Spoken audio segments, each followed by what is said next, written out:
سلام دوستای عزیزم، امیدوارم حالتون خوب باشه، دلتون خوش باشه و هر جا که هستین ایام به کامتون باشه. این رانر قشنگ و آموزششو داریم که قراره که با هم ببافیمش.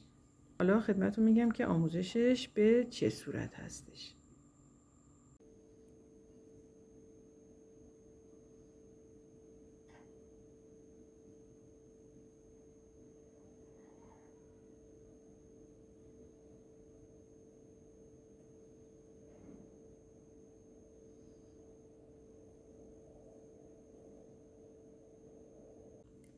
حالا برای بافت این رانر قشنگ که ما از پهنای میز باید شروع به بافت کنیم میایم و اون مقداری که میخوایم پهنای میز رو این رانر به خودش اختصاص بده رو شما متر میزنیم و بعد زنجیره سر میندازیم و باید تعداد زنجیره هایی که سر میندازیم حتما مضربی از 5 باشه و بعد به اضافه 11 تا هم بیشتر. حالا مضربی از 5 باشه یعنی چی؟ یعنی وقتی میگیم 5 3 تا 15 تا، اون 15 مضربی از 5 هستش، یا میگیم 5 5 تا 25 تا، اون 25 مضربی از 5 هست.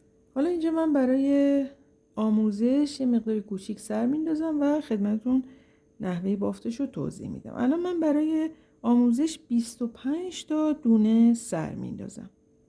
2 3 6 7 8 9 10 11 12 13 14 15 16 17 18 19 20 21 22 23 24 25 و عرض کردم خدمتتون وقتی که اون مقداری که خواستین رو سر انداختیم و مضربی از 5 بود به اضافه 11 تا هم بیشتر. الان من 25 تا سر انداختم و 11 تا دونه هم اضافه تر سر میندازم. 1 2 3 4 5 6 7 8 9 10 و 11 و حالا میام توی خونه 12می از همین زیر قلاب میشمارم و تو خونه 12می یه دونه نشون میذارم.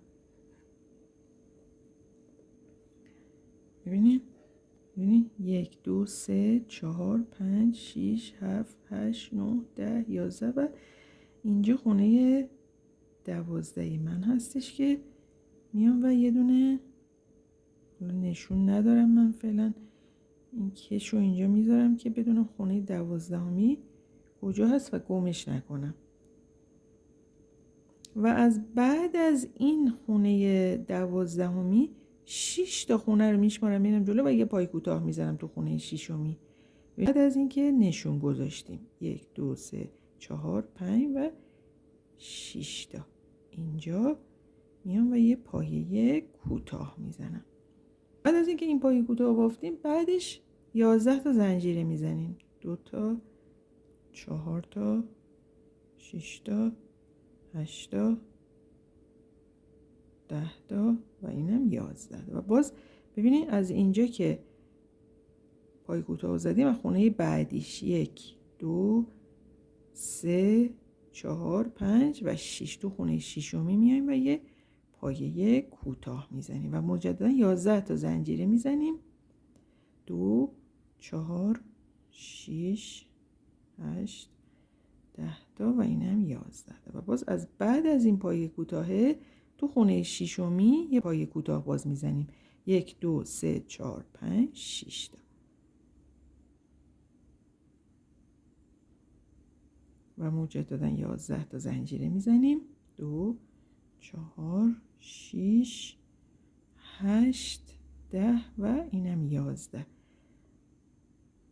و باز ببینید بعد از این میشماریم 1 2 3 4 5 و 6می که دیگه همین آخرین خونه من هستش یه پایه کوتاه میزنیم. حالا شما مال شما خب بیشتر سر انداختین دیگه، همینجوری به همین صورت میشماریم و تو خونه 6می یه پایه کوتاه میزنیم میرین جلو. حالا بریم برای شروع رج دومش. برای شروع رج دوم 7 تا زنجیره ما برای شروع رج میزنیم. 2 4 6 و اینم 7 و کارمون رو برمیگردونیم و این 11 تا زنجیره‌ای که زده بودیم ببینیم میشماریم تو خونه 6می. 1 2 3 4 5 و 6. تو خونه ششمی 2 بار نخ روی قلاب میندازیم و اینجا یه دونه از همین پایه ها که 2 بار نخ روی قلاب میندازیم، حالا اسمشو کاری نداریم، 5 تا در کنار هم توی همون خونه ششمی میبافیم. 2 تا که من بافتم، این 3 تا،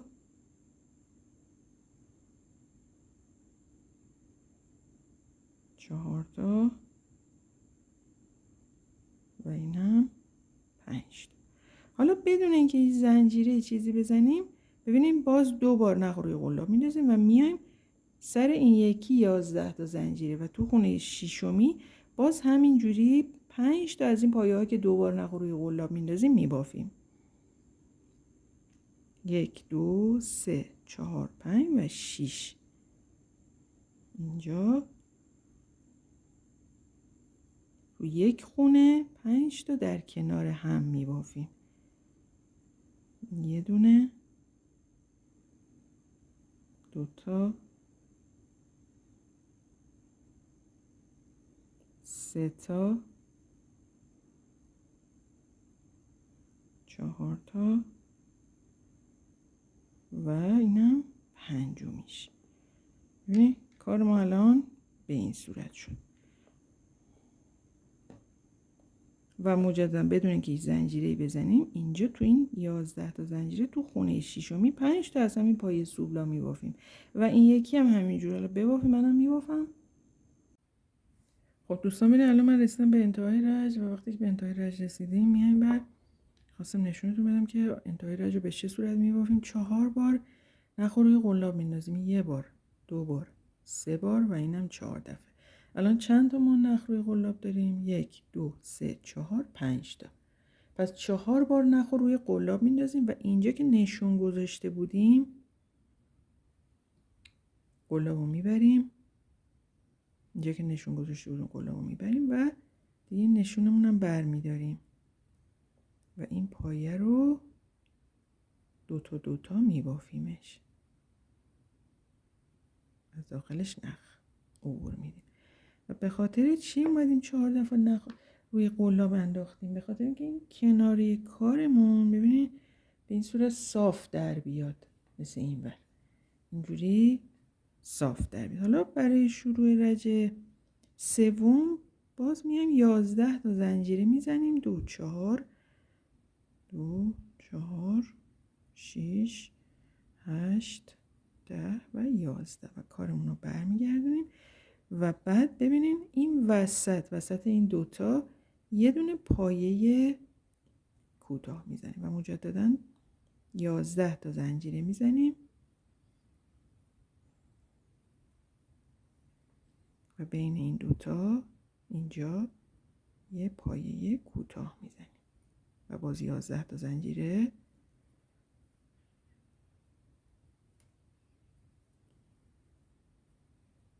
و این وسط یه پایه کوتاه و مجددا 11 تا زنجیره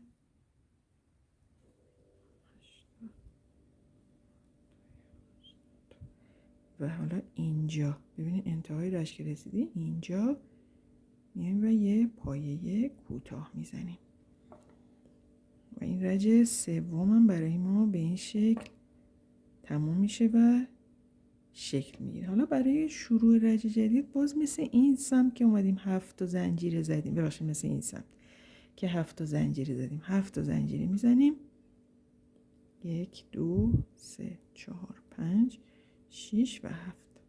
کارمون رو برمیگردیم و تو خونه 1 2 3 4 5 ششمی 2 بار نخ روی قلاب میندازیم و 5 تا از این پایه ها که 2 بار نخ روی قلاب میندازیم در کنار هم میبافیم. 2 تا، این 3 تا،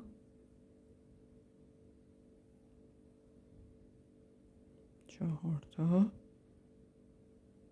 2 بار نخ روی قلاب میندازیم و اینم 5 میشه. حالا بدون اینکه زنجیره چیزی بزنیم باز 2 بار نخ روی قلاب میندازیم و میایم اینجا این 11 تا زنجیره تو خونه ششمی 1 2 3 4 5 و اینجا شیشمی. از همین پایه ها 5 تا در کنار هم میبافیم.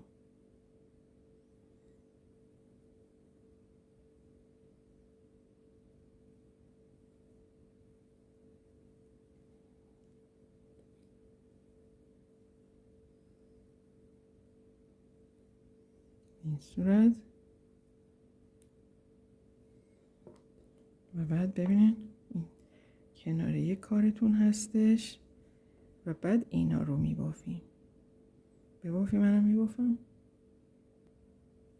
خب دوستان بریم، من تا انتهای رج رو بافتم و باز میخواستم آخر رج رو خدمتون نشون بدم. 4 دفعه نخ روی قلاب میندازیم. 1 2 3 و 4 و میایم اینجا این پایه رو میبافیم. قلاب رو میبریم نخ میگیریم و دو تا از داخل این نخا که روی قلاب هست نخ رو عبور میدیم. به این صورت کناره این کار برای ما اینجوری صاف در میاد و به این شکل میشه. حالا برای شروع رج جدید کارمون رو با 11 تا زنجیره مجددا شروع میکنیم.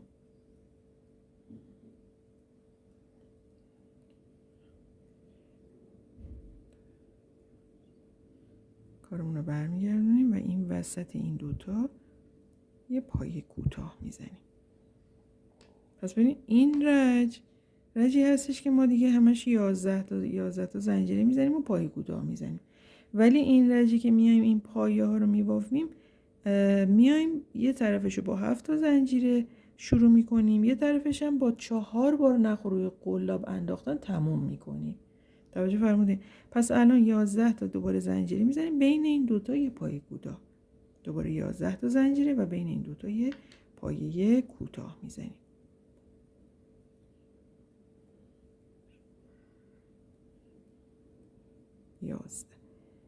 اینجا یه پایه کوتاه میزنیم و به همین صورت تا انتهای رج رو میبافیم. حالا باز ببینید من رسیدم به انتهای رج و میخواستم خدمتتون نشون بدم. 11 تا زنجیره زدیم و اینجا میایم و یه پایه کوتاه رو میزنیم و این رج زنجیره های 11 تایی اینجا دیگه تمام میشه. و حالا باز برای شروع رج جدید که دیگه رجی هستش که این گلا رو میخوایم ببافیم، 7 تا زنجیره میزنیم. با 7 تا زنجیره رج رو شروع میکنیم و کارمون رو برمیگردونیم. 2 بار نخ روی قلاب میندازیم و 1 2 3 4 5 و تو خونه شیشمی 5 تا از این پایه ها که 2 بار نخ روی قلاب میندازیم میبافیم.